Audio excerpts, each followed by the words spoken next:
Boa noite. 3 desembargadores do Tribunal Regional Federal da 4ª Região vão julgar o recurso da defesa do ex-presidente Lula, condenado em primeira instância pelo juiz Sérgio Moro. Os argumentos da defesa e da acusação, o rito do julgamento e como Porto Alegre se preparou para a quarta-feira, 24 de janeiro, você vê agora, aqui no Jornal da Globo. Nesta quarta-feira, poucas pessoas vão poder passar pelo bloqueio feito pela polícia e entrar no tribunal. E mais, o Conselho de Administração da Caixa destitui 3 dos 4 vice-presidentes afastados. As investigações sobre a queda de um helicóptero que prestava serviço para a TV Globo no Recife. Porto Alegre está movimentada por conta do julgamento do recurso do ex-presidente Lula no caso do Triplex. O próprio ex-presidente foi agora à noite à capital do Rio Grande do Sul para participar de uma manifestação. A segurança no entorno do Tribunal Regional Federal da 4ª Região foi reforçada. Homens da Polícia Militar e da Força Nacional vão passar a noite aqui. O esquema deve ser mantido até o final do julgamento nesta quarta-feira. Ao todo, 3.000 pessoas foram convocadas. O quarteirão inteiro do TRF-4 está bloqueado e o expediente foi suspenso nos prédios que ficam nas proximidades. 22 linhas de ônibus mudaram o itinerário. O espaço aéreo também está fechado. Apenas aeronaves das forças de segurança podem sobrevoar a região. A corporação está articulada com todos os seus meios de viatura, aeronave, embarcações, para dar tranquilidade ao TRF-4 de cumprir a sua missão constitucional. O ex-presidente Lula chegou no início da noite a Porto Alegre. Ele participou de um comício na Esquina Democrática. Segundo a organização, participaram 70.000 pessoas, entre militantes de partidos políticos, CUT, MST e movimentos populares. Ao lado da ex-presidente Dilma, no alto do carro de som, Lula agradeceu aos apoiadores e disse que é inocente. Eu não vou falar do meu processo. Não vou falar da justiça.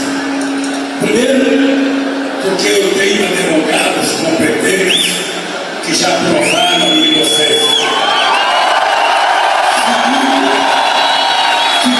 porque eu acredito que aqueles que vão votar deverão se ater aos autos do processo e não às convicções políticas de cada um. A 5 quilômetros dali, no Parque Moinhos de Vento, manifestantes contra o ex-presidente se reuniram para pedir a condenação de Lula. Segundo a organização, foram 500 pessoas. No fim da noite, os manifestantes a favor de Lula fizeram uma caminhada para retornar ao acampamento do MST e da Via Campesina, montado na beira do Guaíba. Aqui no anfiteatro, a previsão é que uma vigília avance à madrugada. A concentração neste ponto continua até o julgamento, que começa amanhã, às 8h30 da manhã. E veja agora como vai ser o rito da sessão de amanhã. O ex-presidente Lula foi condenado em primeira instância a 9 anos e meio de prisão por corrupção e lavagem de dinheiro. O recurso da defesa do ex-presidente vai ser julgado pela 8ª turma do Tribunal Regional Federal da 4ª Região. Nesta quarta-feira, poucas pessoas vão poder passar pelo bloqueio feito pela polícia e entrar no tribunal. Apenas funcionários diretamente ligados ao julgamento, réus e advogados, além de jornalistas cadastrados. Ao todo são quase 300 que vêm do Brasil e de mais 11 países. A sessão está marcada para começar às 8h30 da manhã com a abertura do presidente da turma, desembargador Leandro Paulsen. Depois, o relator do caso, o desembargador João Pedro Gebran Neto, faz a leitura de seu relatório. Então será a vez do procurador do Ministério Público Federal, Maurício Gueron. Ele vai ter meia hora para falar das acusações. Na sequência, os advogados vão ter 15 minutos cada um para fazer a defesa dos réus. Só depois disso é que os desembargadores vão votar. Quem começa é João Pedro Gebran Neto, seguido de Leandro Paulsen, que é o revisor do processo. E, por último, o desembargador Victor Laus. Eles podem absolver o ex-presidente, manter a sentença do juiz Sérgio Moro, diminuir ou aumentar as penas. Também recorreram da sentença de condenação o ex-presidente da OAS, Léo Pinheiro, e o ex-diretor da área internacional da empreiteira, Agenor Franklin Medeiros. O presidente do Instituto Lula, Paulo Okamoto, foi absolvido pelo juiz Sérgio Moro, mas entrou com recurso para deixar de constar como réu no processo. O Ministério Público, por outro lado, quer o aumento da pena do ex-presidente Lula e recorreu das absolvições de 3 ex-executivos da OAS, Paulo Gordilho, Roberto Moreira Ferreira e Fábio Ori Ionamini. O primeiro recurso, depois da decisão, é feito ao próprio Tribunal Regional Federal da 4ª Região. E existe também a possibilidade de um dos desembargadores pedir vista, que é um tempo a mais para analisar o processo. Nesse caso, a decisão ficaria para outra sessão. 16 meses separam a denúncia do Ministério Público do julgamento do recurso da defesa de Lula amanhã, em Porto Alegre. Os detalhes desse processo estão na reportagem de Wilson Kirsch. A força-tarefa da Lava Jato afirma que a construtora OAS pagou propina a Lula por meio da reserva e reforma do triplex nesse prédio em Guarujá, litoral de São Paulo. Segundo o Ministério Público, o dinheiro veio de um caixa geral de propina ligado a 3 contratos da OAS com a Petrobras. O condomínio onde fica o apartamento foi lançado em 2003 pela Bancop, a cooperativa habitacional dos bancários. A defesa diz que, na época, Dona Marisa Letícia comprou uma cota de participação no condomínio. A cooperativa entrou em crise e, em 2009, repassou a obra para a construtora OAS. Em fevereiro de 2014, o então presidente da OAS, Léo Pinheiro, apresentou o apartamento triplex a Lula e à ex-primeira-dama. Lula virou réu nesse processo em 20 de setembro de 2016 e em 12 de julho do ano passado foi condenado a 9 anos e meio de prisão por corrupção e lavagem de dinheiro. Na sentença, o juiz Sérgio Moro analisou documentos, perícias, notas fiscais, depoimentos de testemunhas e de delatores. Moro lembrou que a instalação de um elevador privativo e a compra de eletrodomésticos para o triplex são características de reforma personalizada para atender a cliente específico. O juiz citou perícias feitas em documentos apreendidos no apartamento de Lula, com rasuras na identificação da unidade habitacional e na palavra triplex. Moro escreveu: desde o início havia intenção oculta de aquisição do apartamento 174A, que tornou-se posteriormente o apartamento 164A triplex. Entre as dezenas de depoimentos analisados, um dos principais foi o de Léo Pinheiro, que está preso. Ele é réu na ação e por isso prestou depoimento. O Ministério Público afirma que esse apartamento, esse triplex, não teria sido colocado à venda jamais pela OAS. Nunca foi colocado à venda pela OAS. Desde lá de 2009. Desde 2009. Eu tinha orientação para não colocar à venda, que pertenceria à família do presidente. O ex-presidente e a família dele pagou algum valor desde 2009, 2010, relativamente a esse apartamento, de uma forma... Não. Lula foi o último a ser ouvido nesse processo e negou as acusações. Eu não solicitei, não recebi, não paguei nenhum triplex. O juiz Moro concluiu que do montante da propina acertada no acerto da corrupção, cerca de R$2 milhões, consubstanciado na diferença entre o pago e o preço do apartamento triplex e no custo das reformas, foram destinados como vantagem indevida ao ex-presidente Lula. Os advogados de Lula recorreram à segunda instância em Porto Alegre, pedindo a absolvição do ex-presidente. O recurso tem 5 pontos principais. O primeiro argumento da defesa é que os valores usados para a reserva, construção e reforma do triplex não vieram dos 3 contratos da OAS com a Petrobras.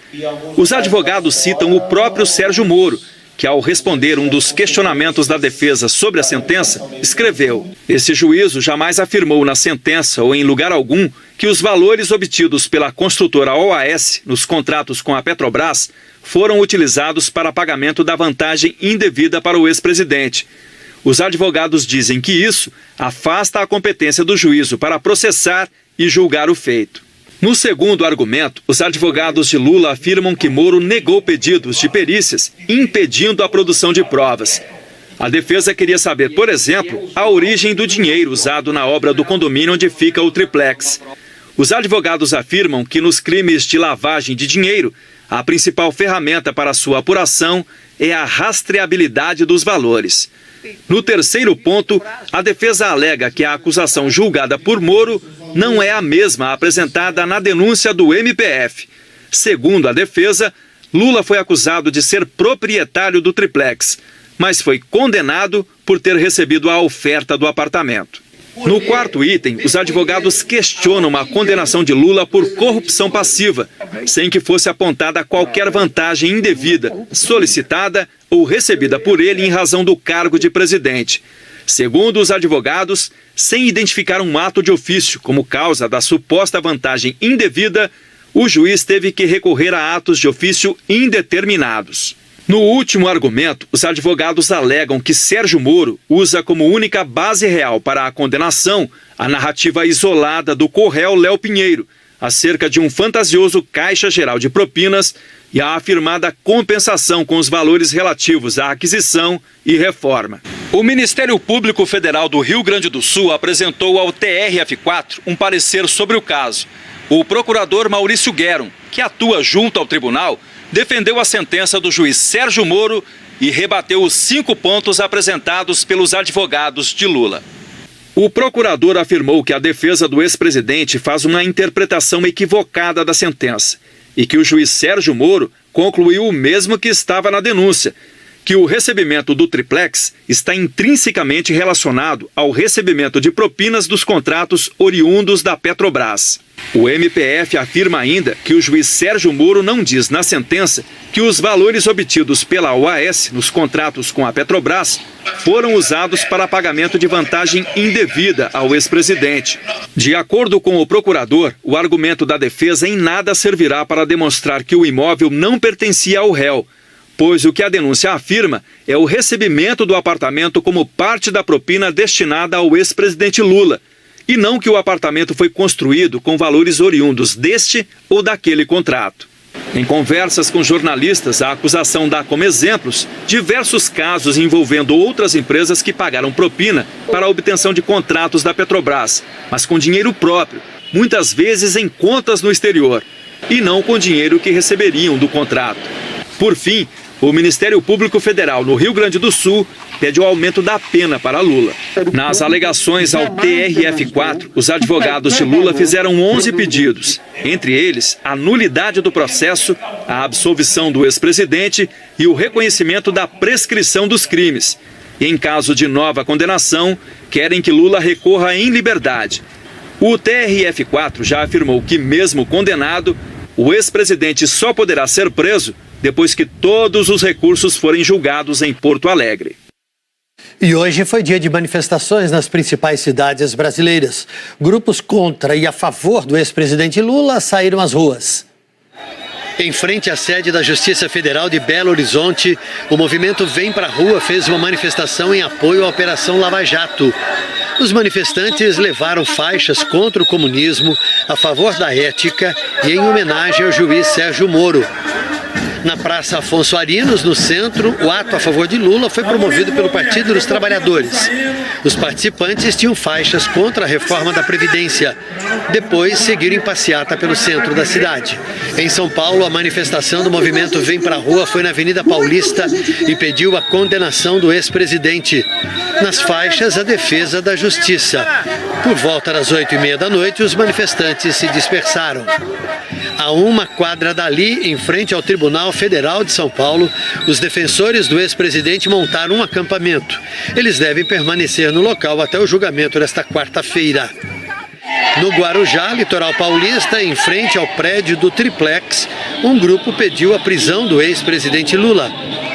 Em Curitiba, o grupo Vem Pra Rua organizou uma manifestação de apoio à Lava Jato em frente ao prédio da Justiça Federal do Paraná, onde trabalha o juiz Sérgio Moro. A 4 quilômetros dali, a Frente Brasil Popular fez uma vigília de apoio ao ex-presidente Lula. Os manifestantes levaram para o centro da capital paranaense o boneco de um juiz e música. E na orla de Maceió, o Movimento Brasil organizou uma carreata para defender a Operação Lava Jato e o juiz Sérgio Moro. Eles querem a condenação do ex-presidente Lula. Os apoiadores do ex-presidente montaram um acampamento no centro da capital alagoana. Eles ficarão lá até amanhã aguardando o julgamento. Vestidos de verde e amarelo, integrantes do movimento Vem Pra Rua se reuniram agora à noite na Avenida Boa Viagem, no Recife, para pedir a prisão do ex-presidente Lula. Simpatizantes do ex-presidente estão fazendo uma vigília em frente do Tribunal Regional Federal da 5ª Região, no Recife.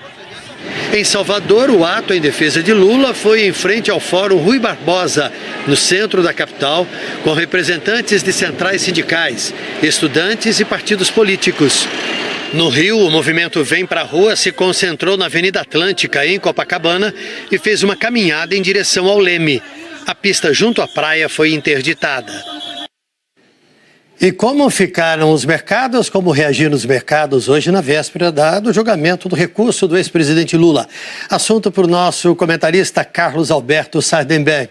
Boa noite, Sardenberg. Boa noite, Tramontina. O que você tem para contar para a gente? Olha, se a gente fosse procurar uma resposta simples, a gente diria, o que aconteceu hoje? Bolsa caiu e dólar subiu. Sinais de estresse, de nervosismo, etc. Mas eu acho que nessas circunstâncias a gente sempre tem que olhar num período mais longo, né? O julgamento, por exemplo, marcado para amanhã, está marcado há muito tempo. Então, por exemplo, olha o que aconteceu nesses últimos 30 dias com a Bolsa. Ela saiu de 75 mil pontos no dia 26 de dezembro. E ali, caiu hoje, né? Caiu hoje, uma queda até expressiva, 1,2, mas você tem até explicações. A Vale, ações da Vale caíram, ações de siderúrgicas caíram por razões internacionais, que não tem nada a ver com as circunstâncias políticas, mas se repare que há um sinal aqui, claro, digamos, de equilíbrio e de um sinal de bolsa em alta, aliás, acompanhando o mundo todo. A mesma coisa em relação ao dólar. Tem uma queda ali, uma alta ali, né? Uhum. Mas se você reparar, a gente começou, virou o ano com na faixa dos 3,30 e nós estamos caminhando muito tempo abaixo dos 3,24. É um dólar muito comportado, muito tranquilo, que aliás ajuda a inflação aqui. Então o que a gente pode dizer? Houve uma certa tensão, um certo nervosismo, mas o ambiente geral é tranquilo, ninguém está prevendo nenhuma catástrofe, nem temendo isso. Hoje também foi divulgado um índice de inflação, IPCA 15. Exatamente. E veio muito legal, quer dizer, o índice acelerou, né, em relação a dezembro, mas para você ter uma ideia, o índice de janeiro desse ano é o segundo janeiro mais baixo desde que existe a moeda, o real. Portanto, é significativo. Né? Juntando esses três quadros, todos esses dados que você apresentou, Sardenberg, que cenário você registra para o dia de hoje, na véspera de um dia tão importante? Olha, a situação da economia parece bem equilibrada. O que nós temos aqui hoje, com essa inflação de 3% em 12 meses, é um sinal claro de que este ano não vai ter problema com a inflação. Ela deve subir um pouco, terminar o ano perto de 4%, mas 4% de inflação para nós está mais que bom, né? O dólar está comportado, isso significa que a inflação pode ficar comportada também. E, sobretudo, com esse equilíbrio, a taxa de juros, quase certamente a gente pode dizer que vai voltar a cair, a taxa de juros fixada pelo Banco Central. O mundo ajudando, a gente pode dizer que, a menos de uma catástrofe, que eu acho improvável no meio político, a economia segue tranquila, segue mais ou menos arrumada, ou seja, o nosso maior problema continua sendo o rombo das contas públicas. É isso que vai afetar se a economia vai andar mais ou menos. Obrigado, Sardenberg. Muito boa noite. Boa noite. O julgamento do recurso de Lula é o tema de Arnaldo Jabor. O Brasil não são nossas florestas, cachoeiras e belezas tropicais. O Brasil é uma região interna de nossas cabeças. O Brasil somos nós. Por isso, nós é que estamos mudando. Durante os últimos anos, vivemos trancos e barrancos, sustos, medos, houve de tudo. E isso criou a sensação de que tudo tinha ficado muito complicado e impossível de entender. Antes, considerávamos o país um óbvio ululante, bem de um lado, o mal do outro, o erro de um lado, o acerto do outro. Vivíamos com anestesia, mas sem cirurgia. Se antes falávamos, estamos à beira do abismo, agora caímos num abismo em que teríamos de cair necessariamente. Um abismo bom. Isso porque aprendemos muito nos últimos anos. Não importa qual será o resultado amanhã. Temos de celebrar porque estamos vivendo um momento histórico fundamental. As instituições estão funcionando e também porque ficamos muito mais cultos. Estamos compreendendo muito mais sobre o país e sobre nós. A complexidade nos faz mais maduros. Dói, mas não há parto sem dor. O presidente dos Estados Unidos, Donald Trump, resolveu impor tarifas a produtos importados e recebeu críticas de vários países. Quem tem as informações é o correspondente Jorge Pontual, que está ao vivo em Nova York. Boa noite, Pontual. Qual é o impacto desta medida? Boa noite, Tramontina. Olha, o efeito para os países atingidos por essas tarifas será pequeno. Na verdade, é um tiro no pé, como acontece em geral com medidas protecionistas. Economistas preveem que as tarifas impostas por Trump terão um custo alto para os trabalhadores americanos, com a perda de mais de 26 mil postos de trabalho. Trump impôs uma tarifa de 30% sobre a importação de painéis solares. Isso a pretexto de proteger duas empresas que fabricam esses painéis nos Estados Unidos. Mas os americanos fazem apenas 10% dos painéis que são instalados nesse país. O resto é importado. Resultado: a tarifa vai encarecer muito a energia solar, que é um dos setores que mais crescem na economia americana.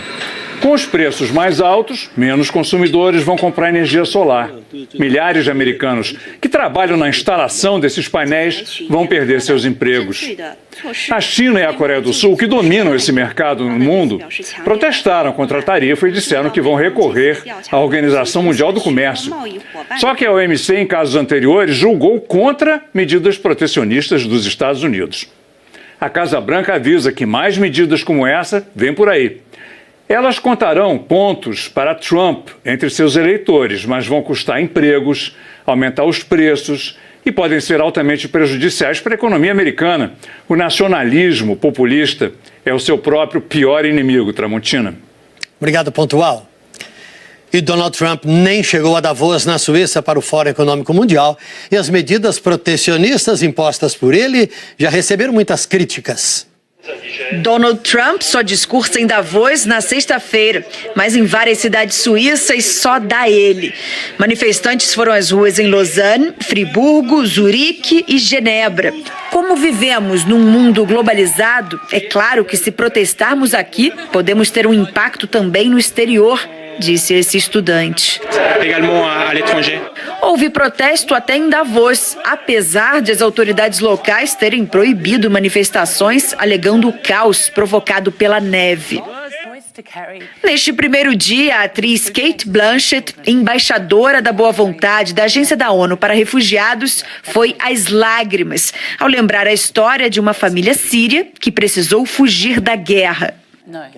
Logo na sessão de abertura da 48ª edição do Fórum Econômico Mundial, o primeiro-ministro indiano deu uma alfinetada no presidente Trump ao criticar o protecionismo do mercado interno americano. É preciso que o senso de competitividade entre as principais nações do mundo não crie um muro entre elas, disse Narendra Modi. Há 4 anos, o Fórum Econômico Mundial não assiste a um pronunciamento de um presidente brasileiro. Nesta quarta-feira, Michel Temer vai romper esse silêncio.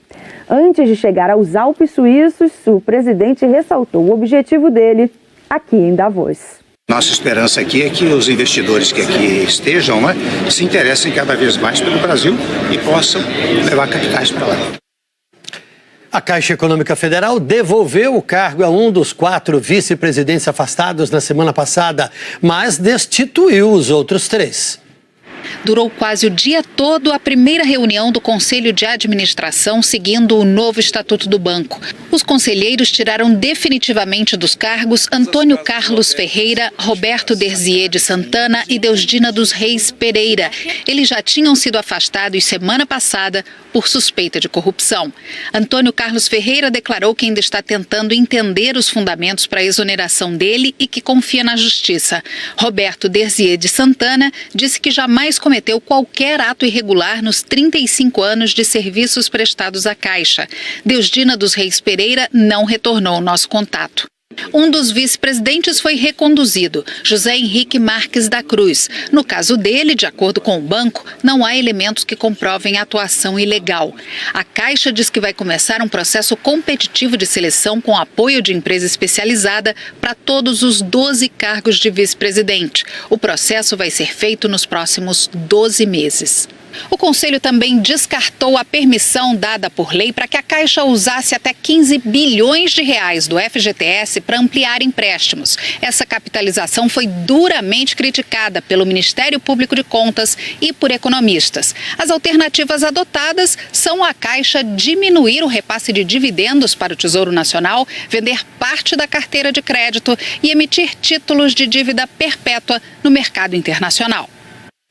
A Força Aérea Brasileira, a Polícia Federal e Civil investigam a queda de um helicóptero que prestava serviço para a TV Globo no Recife. 2 pessoas morreram e uma terceira está internada em estado grave. A aeronáutica e o Corpo de Bombeiros esperaram a maré baixar para remover pedaços do helicóptero de dentro da água. A ideia de usar boias para fazer o Globocop flutuar não deu certo. À noite, o trabalho de resgate continuou. A estratégia passou a ser usar um guincho para retirar o que restou do helicóptero do mar. O helicóptero do modelo Robinson R-44 tinha uma câmera acoplada, controlada por um operador. A aeronave se deslocava da orla do Recife em direção à zona norte da cidade para entrar ao vivo no jornal Bom Dia Pernambuco. Estas foram as últimas imagens que recebemos antes da queda. O Globocop caiu no mar a 30 metros da areia. A aeronave não pertencia à TV Globo. A proprietária é a empresa Elisai, que prestava serviço para a TV Globo no Recife há 15 anos, sem nenhum incidente. E estava com um certificado de aeronavegabilidade e a inspeção anual de manutenção em dia, segundo a ANAC. Estas imagens mostram moradores e pescadores socorrendo as vítimas. Para não bater nas casas, ele jogou para o mar a aeronave. Eu acho que estava procurando algum lugar para pousar e não encontrou. 3 pessoas estavam no helicóptero. O comandante Daniel Cavalcante Figueira Galvão, de 36 anos, a controladora de tráfego da aeronáutica, a sargento Lia Maria Abreu de Souza, de 34 anos, morreram na queda. O operador de transmissão, Miguel Brendo Ponte Simões, de 21 anos, teve ferimentos graves e foi submetido a uma cirurgia em um hospital do Recife, onde está internado. O pai dele é um dos sócios da empresa dona do helicóptero. Eu, particularmente, ontem voei o dia inteiro nesse helicóptero. Então, assim, realmente é lamentável que isso aconteça, né? O velório do comandante começou na tarde de terça-feira. O primeiro relatório da aeronáutica deve estar pronto em 1 mês. Em nome de todo o jornalismo da Globo, nós manifestamos o pesar causado pela morte do nosso colega, comandante Daniel Galvão, e da controladora de tráfego Lia Mara de Souza. Estamos todos torcendo pela recuperação do Miguel Simões. Desde a semana passada, a gente tem repetido um convite para que você conte para todos os brasileiros, aqui na tela da Globo, o que espera do futuro, neste ano em que o país vai eleger um novo presidente. E de todos os cantos do Brasil, nós começamos a receber milhares de vídeos. A gente pediu que a gravação fosse feita num lugar bem representativo de onde você vive. E aí teve gente que fez selfie na frente de um cenário que simboliza a cidade. Mas teve gente que preferiu mandar o recado de um lugar com algum problema, porque considera que este lugar com este problema é o que representa a sua cidade. Enfim, quem escolhe o cenário é você. E a gente separou alguns exemplos que chegaram para mostrar que não tem mistério nenhum. É uma selfie, mas com a câmera assim, ó, na horizontal.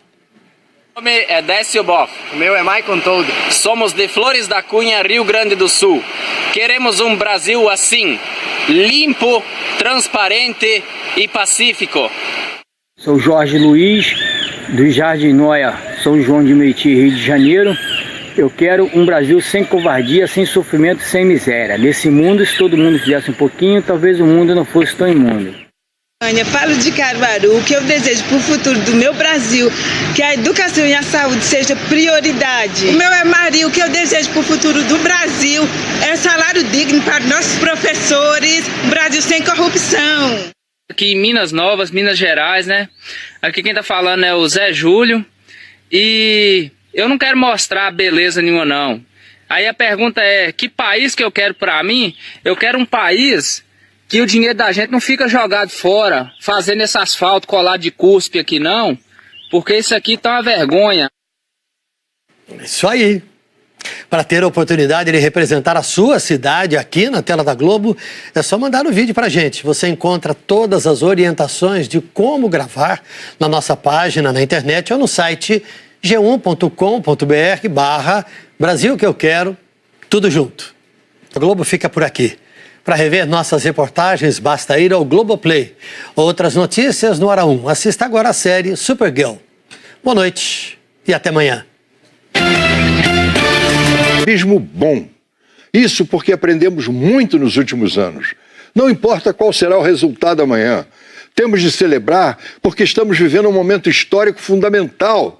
As instituições estão funcionando e também porque ficamos muito mais cultos. Estamos compreendendo muito mais sobre o país e sobre nós. A complexidade nos faz mais maduros. Dói, mas não há parto sem dor. O presidente dos Estados Unidos, Donald Trump, resolveu impor tarifas a produtos importados e recebeu críticas de vários países. Quem tem as informações é o correspondente Jorge Pontual, que está ao vivo em Nova York. Boa noite, Pontual. Qual é o impacto desta medida? Boa noite, Tramontina. Olha, o efeito para os países atingidos por essas tarifas será pequeno. Na verdade, é um tiro no pé, como acontece em geral com medidas protecionistas. Economistas preveem que as tarifas impostas por Trump terão um custo alto para os trabalhadores americanos, com a perda de mais de 26 mil postos de trabalho. Trump impôs uma tarifa de 30% sobre a importação de painéis solares. Isso a pretexto de proteger duas empresas que fabricam esses painéis nos Estados Unidos. Mas os americanos fazem apenas 10% dos painéis que são instalados nesse país. O resto é importado. Resultado: a tarifa vai encarecer muito a energia solar, que é um dos setores que mais crescem na economia americana. Com os preços mais altos, menos consumidores vão comprar energia solar. Milhares de americanos que trabalham na instalação desses painéis vão perder seus empregos. A China e a Coreia do Sul, que dominam esse mercado no mundo, protestaram contra a tarifa e disseram que vão recorrer à Organização Mundial do Comércio. Só que a OMC, em casos anteriores, julgou contra medidas protecionistas dos Estados Unidos. A Casa Branca avisa que mais medidas como essa vêm por aí. Elas contarão pontos para Trump entre seus eleitores, mas vão custar empregos, aumentar os preços e podem ser altamente prejudiciais para a economia americana. O nacionalismo populista é o seu próprio pior inimigo, Tramontina. Obrigado, Pontual. E Donald Trump nem chegou a Davos, na Suíça, para o Fórum Econômico Mundial, e as medidas protecionistas impostas por ele já receberam muitas críticas. Donald Trump só discursa em Davos na sexta-feira, mas em várias cidades suíças só dá ele. Manifestantes foram às ruas em Lausanne, Friburgo, Zurique e Genebra. Como vivemos num mundo globalizado, é claro que se protestarmos aqui, podemos ter um impacto também no exterior, disse esse estudante. Houve protesto até em Davos, apesar de as autoridades locais terem proibido manifestações. O recurso tem 5 pontos principais. O primeiro argumento da defesa é que os valores usados para a reserva, construção e reforma do triplex não vieram dos 3 contratos da OAS com a Petrobras. Os advogados citam o próprio Sérgio Moro, que, ao responder um dos questionamentos da defesa sobre a sentença, escreveu: esse juízo jamais afirmou na sentença ou em lugar algum que os valores obtidos pela construtora OAS nos contratos com a Petrobras foram utilizados para pagamento da vantagem indevida para o ex-presidente. Os advogados dizem que isso afasta a competência do juízo para processar e julgar o feito. No segundo argumento, os advogados de Lula afirmam que Moro negou pedidos de perícias, impedindo a produção de provas. A defesa queria saber, por exemplo, a origem do dinheiro usado na obra do condomínio onde fica o triplex. Os advogados afirmam que nos crimes de lavagem de dinheiro, a principal ferramenta para sua apuração é a rastreabilidade dos valores. No terceiro ponto, a defesa alega que a acusação julgada por Moro não é a mesma apresentada na denúncia do MPF. Segundo a defesa, Lula foi acusado de ser proprietário do triplex, mas foi condenado por ter recebido a oferta do apartamento. No quarto item, os advogados questionam a condenação de Lula por corrupção passiva, sem que fosse apontada qualquer vantagem indevida, solicitada ou recebida por ele em razão do cargo de presidente. Segundo os advogados, sem identificar um ato de ofício como causa da suposta vantagem indevida, o juiz teve que recorrer a atos de ofício indeterminados.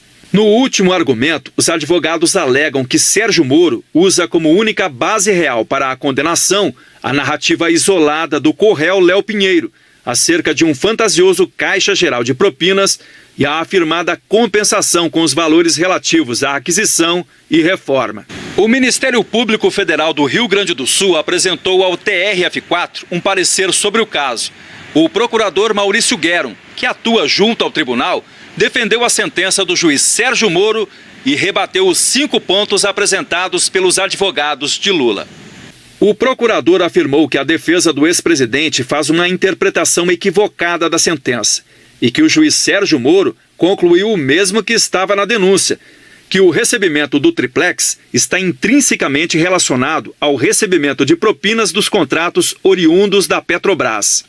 O MPF afirma ainda que o juiz Sérgio Moro não diz na sentença que os valores obtidos pela OAS nos contratos com a Petrobras foram usados para pagamento de vantagem indevida ao ex-presidente.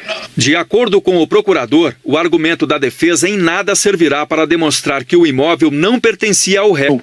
A dezembro, mas para você ter uma ideia, o índice de janeiro desse ano é o segundo janeiro mais baixo desde que existe a moeda, o real.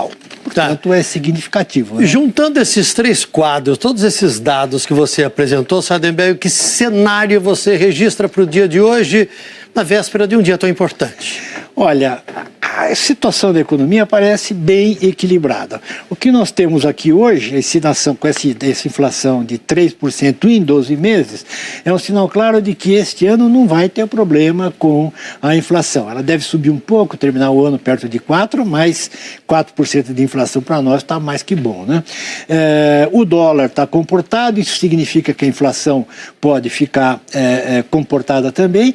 E, sobretudo, com esse equilíbrio, a taxa de juros, quase certamente a gente pode dizer que vai voltar a cair, a taxa de juros fixada pelo Banco Central. O mundo ajudando, a gente pode dizer que, a menos de uma catástrofe, que eu acho improvável no meio político, a economia segue tranquila, segue mais ou menos arrumada, ou seja, o nosso maior problema continua sendo o rombo das contas públicas. É isso que vai afetar se a economia vai andar mais ou menos. Obrigado, Sardenberg. Muito boa noite. Boa noite. O julgamento do recurso de Lula é o tema de Arnaldo Jabor. O Brasil não são nossas florestas, cachoeiras e belezas tropicais. O Brasil é uma região interna de nossas cabeças. O Brasil somos nós. Por isso, nós é que estamos mudando. Durante os últimos anos, vivemos trancos e barrancos, sustos, medos, houve de tudo. E isso criou a sensação de que tudo tinha ficado muito complicado e impossível de entender. Antes, considerávamos o país um óbvio ululante, bem de um lado, o mal do outro, o erro de um lado, o acerto do outro. Vivíamos com anestesia, mas sem cirurgia. Se antes falávamos, estamos à beira do abismo, agora caímos num abismo em que teríamos de cair necessariamente. Um abismo bom. Isso porque aprendemos muito nos últimos anos. Não importa qual será o resultado amanhã. Temos de celebrar porque estamos vivendo um momento histórico fundamental. As instituições estão funcionando e também porque ficamos muito mais cultos. Estamos compreendendo muito mais sobre o país e sobre nós. A complexidade nos faz mais maduros. Dói, mas não há parto sem dor. O presidente dos Estados Unidos, Donald Trump, resolveu impor tarifas a produtos importados e recebeu críticas de vários países.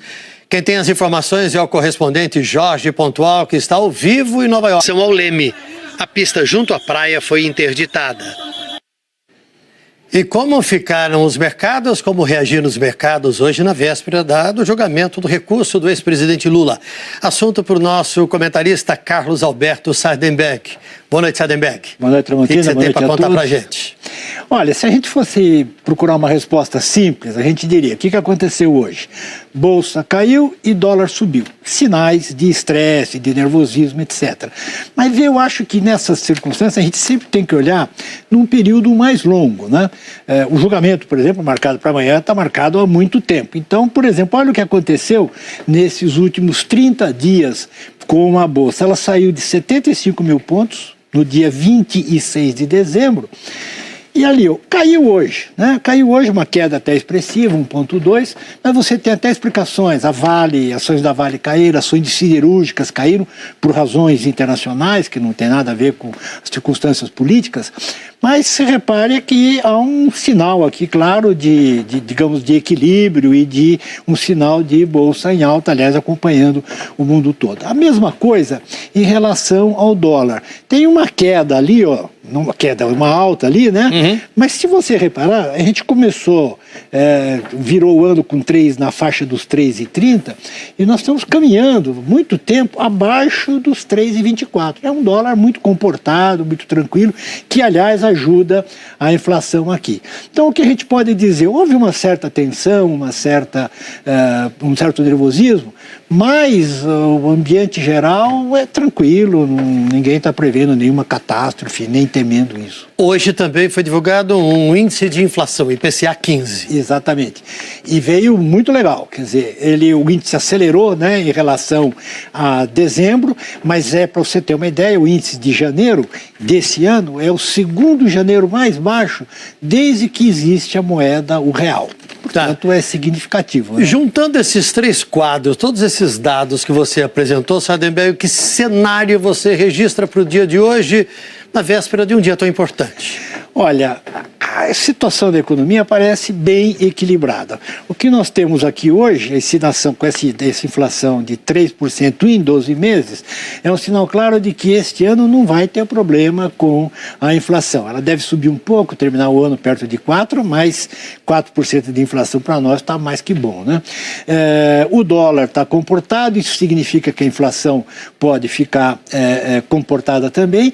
E, sobretudo, com esse equilíbrio, a taxa de juros, quase certamente a gente pode dizer que vai voltar a cair, a taxa de juros fixada pelo Banco Central. O mundo ajudando, a gente pode dizer que há menos de uma catástrofe.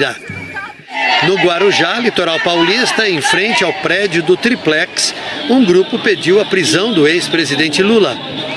Em Curitiba, o grupo Vem Pra Rua organizou uma manifestação de apoio à Lava Jato em frente ao prédio da Justiça Federal do Paraná, onde trabalha o juiz Sérgio Moro. A 4 quilômetros dali, a Frente Brasil Popular fez uma vigília de apoio ao ex-presidente Lula. Os manifestantes levaram para o centro da capital paranaense o boneco de um juiz e música. E na orla de Maceió, o Movimento Brasil organizou uma carreata para defender a Operação Lava Jato e o juiz Sérgio Moro. Eles querem a condenação do ex-presidente Lula. Os apoiadores do ex-presidente montaram um acampamento no centro da capital alagoana. Eles ficarão lá até amanhã aguardando o julgamento. Vestidos de verde e amarelo, integrantes do movimento Vem Pra Rua se reuniram agora à noite na Avenida Boa Viagem, no Recife, para pedir a prisão do ex-presidente Lula. Simpatizantes do ex-presidente estão fazendo uma vigília em frente do Tribunal Regional Federal da 5ª Região, no Recife. Em Salvador, o ato em defesa de Lula foi em frente ao Fórum Rui Barbosa, no centro da capital, com representantes de centrais sindicais, estudantes e partidos políticos. No Rio, o movimento Vem Pra Rua se concentrou na Avenida Atlântica, em Copacabana, e fez uma caminhada em direção ao Leme. A pista junto à praia foi interditada. E como ficaram os mercados, como reagiram os mercados hoje na véspera do julgamento do recurso do ex-presidente Lula? Assunto para o nosso comentarista Carlos Alberto Sardenberg. Boa noite, Sadenberg. Boa noite, Tramontina. O que você tem para contar para a gente? Olha, se a gente fosse procurar uma resposta simples, a gente diria, o que aconteceu hoje? Bolsa caiu e dólar subiu. Sinais de estresse, de nervosismo, etc. Mas eu acho que nessas circunstâncias a gente sempre tem que olhar num período mais longo, né?